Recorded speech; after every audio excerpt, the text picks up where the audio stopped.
Good morning students, how are you students.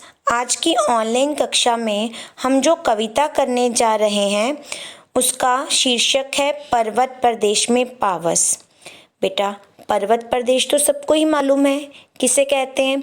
हाँ जी, हाँ, hill station को कहते हैं। और पावस का मतलब होता है बारिश, वर्षा ऋतु। इस कविता में आप ये पढ़ने जा रहे हैं कि पर्वत प्रदेश में जब बारिश आती है तो क्या क्या होता है। इस कविता के कवि का नाम है सुमित्रा नंदन पंत जी। बेटा, इस कविता को पढ़ने से पहले आइए हम इसके लर्निंग आउटकम्स जान लें कि आज की वीडियो देखने के बाद आप क्या कर सकेंगे।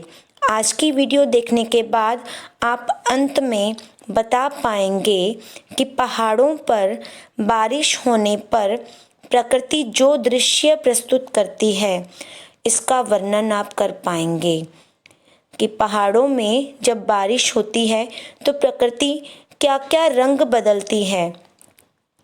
आप इस सब को पढ़कर लिख पाएंगे।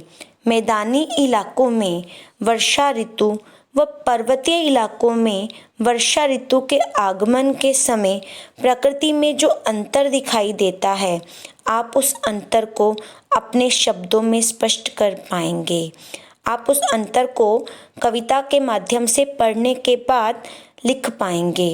विद्यार्थी कविता का केंद्रीय भाव लिख पाएंगे। कविता में आए मानवीकरण अलंकार की पहचान बता पाएंगे। बेटा, ये कविता मानवीकरण अलंकार का एक सुंदर उदाहरण है। इस कविता में शुरू से लेकर अंत तक कवि सुमित्रा नंदन पंत जी ने मानवीकरण अलंकार का बड़ा ही सुंदर चित्रण प्रस्तुत किया है। आप जब इस कविता को पढ़ लेंगे तो आप उस मानवीकरण अलंकार के उदाहरणों को पहचान सकेंगे। आइए अब हम कविता पढ़ते हैं। आप भी अपनी बुक खोल लीजिए। पर्वत प्रदेश में पावस। पावस ऋतु थी पर्वत प्रदेश, पल पल परिवर्तित प्रकृति वेश। तो बेटा, इन पंक्तियों में आपने जो नए शब्द पढ़े हैं आइए पहले हम उनके अर्थ जान लें। पावस ऋतु जिसका अर्थ होता है वर्षा ऋतु, परिवर्तित बदलना, प्रकृति वेश का अर्थ होता है प्रकृति का रूप। तो बेटा, इन पंक्तियों की व्याख्या क्या होगी आइए अब हम इसे जान लें। इन पंक्तियों का अर्थ है कि पर्वत प्रदेश में पावस ऋतु का आगमन हो गया है, अर्थात पर्वतीय प्रदेश में वर्षा ऋतु आ गई है, जिस कारण प्रकृति हर पल अपने रूप परिवर्तित कर रही है। प्रकृति हर पल रूप बदल रही है, अर्थात कभी आसमान बादलों से ढक जाता है, कभी अचानक धूप निकल आती है और कभी फिर से बादल आकाश में मंडराते नजर आते हैं। तो इस तरह से प्रकृति जो है बार बार वेश बदल रही है। बेटा, लर्निंग आउटकम में मैंने आपके साथ मानवीकरण अलंकार की बात की थी। इन पंक्तियों में हमें मानवीकरण अलंकार का एक सुंदर उदाहरण मिला कि प्रकृति वेश बदल रही है। अब प्रकृति वेश बदल रही है यानी कि प्रकृति कपड़े बदल रही है, तो ये काम तो मानव के द्वारा किया जाता है। यहाँ पर कवि ने प्रकृति के माध्यम से ये बताया है कि प्रकृति कपड़े बदल रही है। तो इस तरह इन पंक्तियों में हमें मानवीकरण अलंकार मिलता है। आगे, मेखला आकार पर्वत अपार, अपने सहस्त्र दृग सुमन फाड़, अवलोक रहा है बार बार, नीचे जल में निज महाकार, जिसके चरणों में पला ताल, दर्पण सा फैला है विशाल। बेटा, इन पंक्तियों में जो नए शब्द आए हैं पहले हम उनके अर्थ जान लेते हैं, जिससे आपको इनके अर्थ समझने में, इन पंक्तियों की व्याख्या समझने में आसानी होगी। मेखला आकार का अर्थ होता है करघनी के आकार की पहाड़ की ढाल। सहस्त्र का अर्थ है हजार। दृग सुमन पुष्प रूपी आंखें। अवलोक देखना। महाकार का अर्थ है विशाल आकार। ताल का अर्थ होता है तालाब और दर्पण का अर्थ होता है आईना। आपको इन सब शब्दों के अर्थ समझ आ गए होंगे। तो अब इन पंक्तियों की व्याख्या आपके लिए समझनी आसान है। तो अब इनकी व्याख्या सुनिए। इन पंक्तियों में कवि ने बताया है कि पहाड़ जो है गोल आकार में है, करघनी के आकार में है, अर्थात कमर जैसे गोल होती है मनुष्य की, वैसे ही पहाड़ जो हैं गोल आकार में है।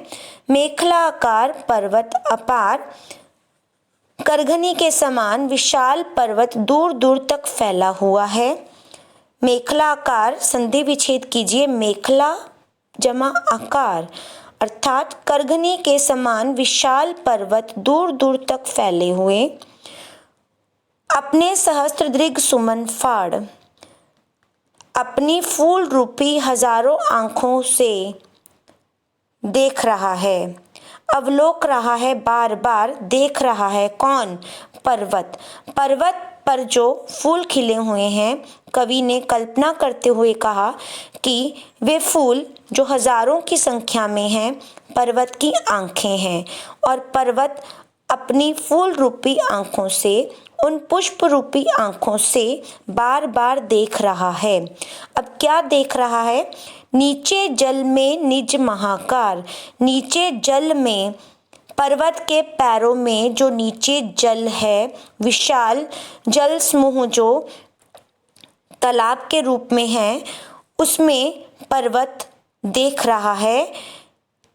नीचे जल में निज महाकार, महाआकार मतलब अपना आकार नीचे देख रहा है। जिसके चरणों में पलाताल, जिसके मतलब पर्वत के चरणों में तालाब जो है पला हुआ है, तालाब जो है दिखाई दे रहा है। दर्पण सा फैला है विशाल, वह तालाब दर्पण के समान फैला हुआ है, अर्थात जिस तरह से दर्पण में मनुष्य अपना प्रतिबिंब देख सकता है, वैसे ही दर्पण में पर्वत अपना प्रतिबिंब देख रहा है। और वह प्रतिबिंब किस तरह से देख रहा है? पर्वत के ऊपर जो हजारों फूल खिले हुए हैं, उन फूल रूपी आंखों से पर्वत अपना ही महाआकार, अपने पैरों में जो तालाब पल रहा है, तालाब बना हुआ है उसके पैरों में, वह दर्पण के समान साफ स्वच्छ जल से भरा हुआ है, जिसमें पर्वत अपना प्रतिबिंब देख रहा है। अब इन सारी पंक्तियों का अर्थ आपको समझ आ गया होगा। एक बार मैं फिर से समझाने लगी हूँ। इन पंक्तियों में कवि ने बताया है कि पर्वत का आकार कैसा है। गोल आकार में दूर दूर तक फैले हुए पर्वत, उन पर्वतों पर हजारों खिले हुए फूल और वे फूल पर्वत की आंखों के समान हैं। पर्वत उन आंखों से नीचे तालाब जो बना हुआ है, तालाब जो पर्वत के पैरों में बन गया है, उसके साफ स्वच्छ जल में अपना आकार देख रहा है। इन पंक्तियों में भी हमें मानवीकरण अलंकार का उदाहरण देखने को मिल रहा है कि पर्वत की आंखें जो हैं फूल हैं और पर्वत के पैरों के नीचे तालाब है। इन पंक्तियों में मानवीकरण अलंकार का सुंदर उदाहरण देखने को मिल रहा है। आइए अब हम आगे कविता पढ़ते हैं। गिरि का गौरव गाकर झरझर, मद में नस नस उत्तेजित कर, मोती की लड़ियों से सुंदर झरते हैं झाग भरे निर्झर। गिरिवर के उर से उठ उठ कर, उच्च आकांक्षाओं से तरुवर हैं, झांक रहे नीरव नभ पर, अनिमेष अटल कुछ चिंता पर। स्टूडेंट्स, अब इन पंक्तियों में जो हमने नए शब्द पढ़े हैं, आइए पहले हम उनके अर्थ जान लें। गिरि पहाड़, मद का अर्थ होता है मस्ती, झाग का अर्थ होता है फेन, उर हृदय जिसको आप हार्ट कहते हैं, उच्च आकांक्षा, ऊंचा उठने की कामना, तरुवर, पेड़, नीरव नभ, शांत आकाश और अनिमेष का अर्थ होता है एकटक। आइए अब हम इनकी व्याख्या समझें। इन पंक्तियों में कवि क्या कहना चाहते हैं ये पहले समझ लीजिए। गिरि का गौरव गाकर झरझर, मद में नस नस उत्तेजित कर। अर्थात कवि कहता है कि पर्वतों पर बहने वाले झरने की झरझर की आवाज़ को सुनकर ऐसा लगता है मानो वे पर्वतों का गुणगान कर रहे हों। झरने की झरझर की आवाज़ उस पर्वतीय प्रदेश में पर्वतों का गुणगान कर रही है। उस गुणगान की आवाज़ को सुनकर पर्वत की नस नस में जोश भर जाता है, उसके मन में उत्साह और उमंग भर जाती है। आगे देखिए, मोती की लड़ियों से सुंदर झरते हैं झाग भरे निर्झर। इन पंक्तियों में कवि ने कहा है कि पर्वतों पर बहने वाले झाग से भरे झरने झरते समय मोती की लड़ियों के समान सुंदर लग रहे हैं। अर्थात पानी में जो बबल्स बन रहे हैं, बुलबुले बन रहे हैं, झाग लग रही है कवि को, और वे झरने झरते समय मोती की लड़ियों के समान सुंदर लग रहे हैं। निर्झर का मतलब होता है झरना। आगे अगली पंक्तियों में देखिए कवि ने कितनी सुंदर कल्पना की है। गिरिवर के उर से उठ उठ कर, उच्च आकांक्षाओं से तरुवर। तरुवर अर्थात वृक्ष। उच्च आकांक्षा का अर्थ आप पहले भी पढ़ चुके हैं, जान चुके हैं। ऊंचा उठने की आकांक्षा, ऊंचा उठने की इच्छा। अब कवि ने इन पंक्तियों में कितना सुंदर उदाहरण दिया है, आइए उसको पढ़ें। पहाड़ों पर जो उगे हुए विशाल एवं ऊंचे पेड़ हैं, वे पेड़ अपने मन में ऊंची ऊंची आकांक्षाएं छिपाए हुए हैं और शांत आकाश की तरफ बिना पलक झपकाए अटल चिंता में डूबे हुए झांक रहे हैं, आकाश की तरफ देख रहे हैं। अर्थात इन पंक्तियों में कवि ने क्या समझाना चाहा है कि उस पर्वत प्रदेश में जो वृक्ष दिखाई दे रहे हैं, पर्वतों के ऊपर जो वृक्ष उगे हुए हैं, वे ऊपर की ओर उठे हुए हैं और ऐसा लगता है कि वे और ऊंचा उठना चाहते हैं और ऊंचा उठने की उनके अंदर कामना है और आकाश की तरफ कैसे झांक रहे हैं, अनिमेष, एकटक, अटल, बिना पलक झपकाए और कुछ चिंता में डूबे हुए हैं। इन सभी पंक्तियों में आपको मानवीकरण अलंकार का सुंदर उदाहरण देखने को मिल रहा है, सुंदर उदाहरण पढ़ने को मिल रहा है।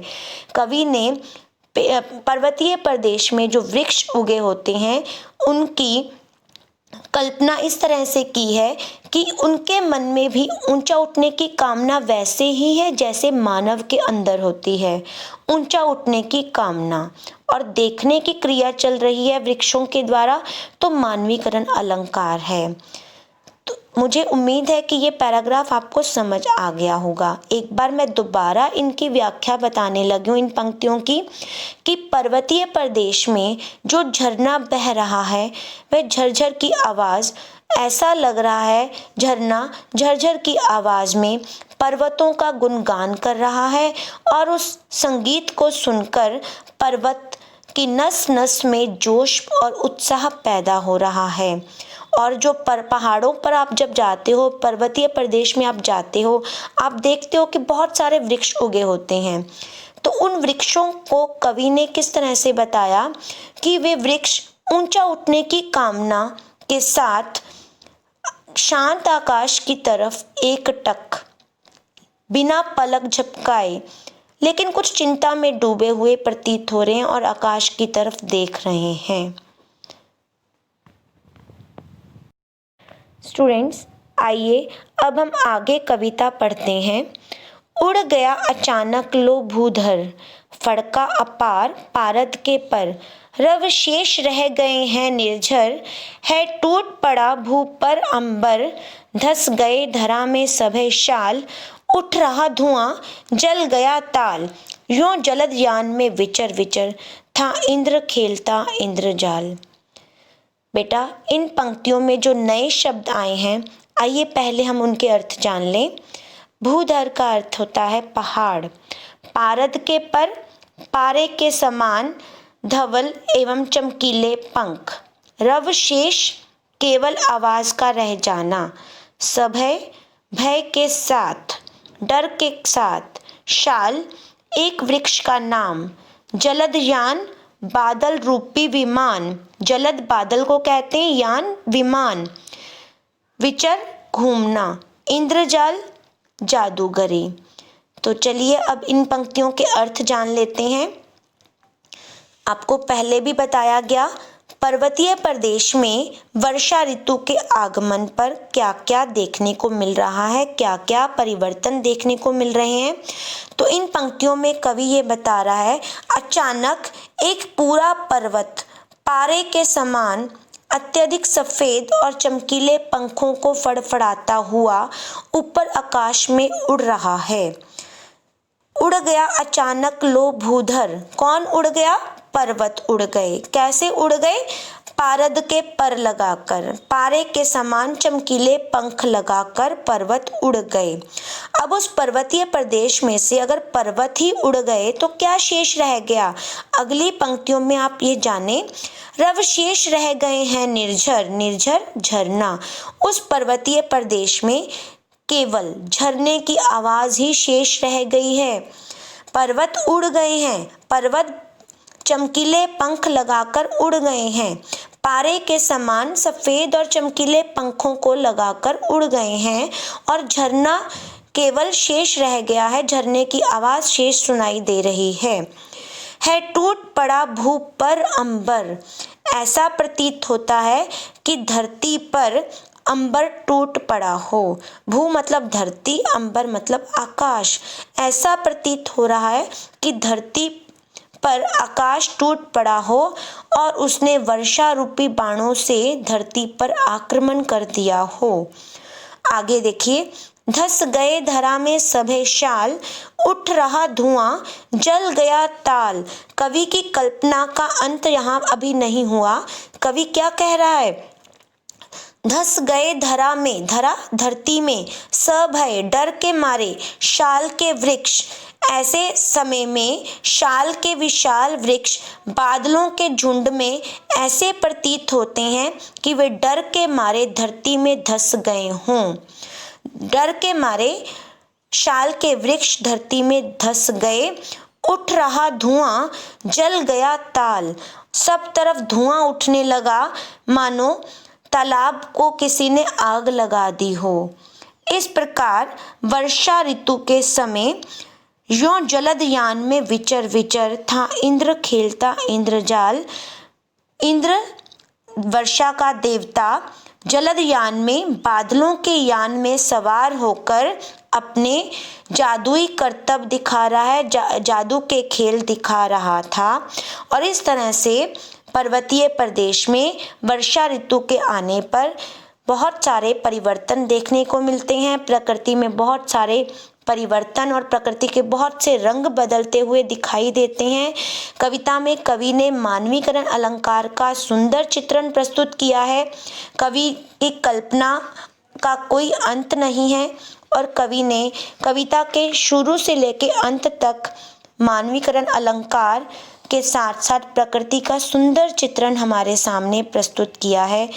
मुझे उम्मीद है आपको व्याख्या समझ आ गई होगी। आपकी सहूलियत के लिए यहाँ व्याख्या सारी दी गई है, आप इससे भी पढ़ सकते हैं, इससे भी व्याख्या समझ सकते हैं।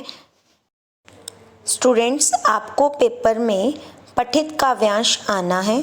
आपने काव्यांश को ध्यानपूर्वक पढ़कर दिए गए प्रश्नों के सही विकल्प चुनने हैं। आपके सामने कविता पर्वत प्रदेश में पावस से एक पठित काव्यांश दिया गया है। आपने इसको ध्यान से पढ़ना है और आपने सही विकल्प को चुनना है।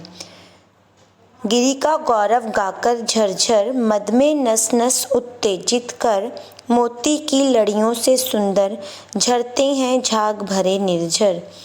प्रश्न 1, गिरि का गौरव गान कौन कर रहा है? अब तक सभी को इसका उत्तर आ गया होगा। सबको मालूम होगा कि गिरि का गौरव कौन कर रहा है, पर्वत, झरने या बादल। और सही उत्तर है झरने। पर्वत की नस नस में उत्तेजना होने का कारण है। विकल्प है झरनों की आवाज़, बादलों की गर्जना, बिजली की चमक। सबको सेकंड आंसर भी मिल गया होगा। उत्तर है झरनों की आवाज़। प्रश्न 3, कवि ने गौरव गीत गाने की कल्पना किस आधार पर की है? ऑप्शंस हैं वर्षा के रूप में, बादलों की गर्जना के रूप में।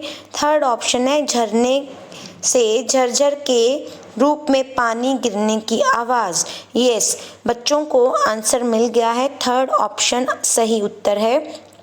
प्रश्न 4, कवि के अनुसार झाग कैसे प्रतीत होते हैं?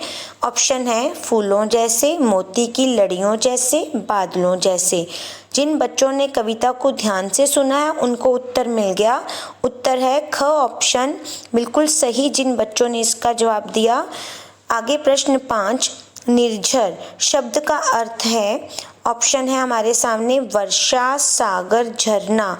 वेरी गुड, जिन बच्चों ने कविता को ध्यान से पढ़ा और सुना उन्हें इसका उत्तर मिल गया। निर्झर का अर्थ होता है झरना। लर्निंग आउटकम्स जो मैंने शुरू में आपके साथ शेयर किए थे, मुझे उम्मीद है अब आप उसे अचीव कर पाएंगे। अब उसे आपको ये पहाड़ों पर बारिश होने पर प्रकृति जो दृश्य प्रस्तुत करती है, आप उसका वर्णन अपने शब्दों में अच्छी तरह से कर पाएंगे।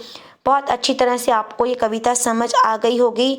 और पहाड़ों पर बारिश होने पर प्रकृति में जो परिवर्तन आपने कविता में पढ़े, आप उसे अपने शब्दों में एक्सप्लेन कर पाएंगे।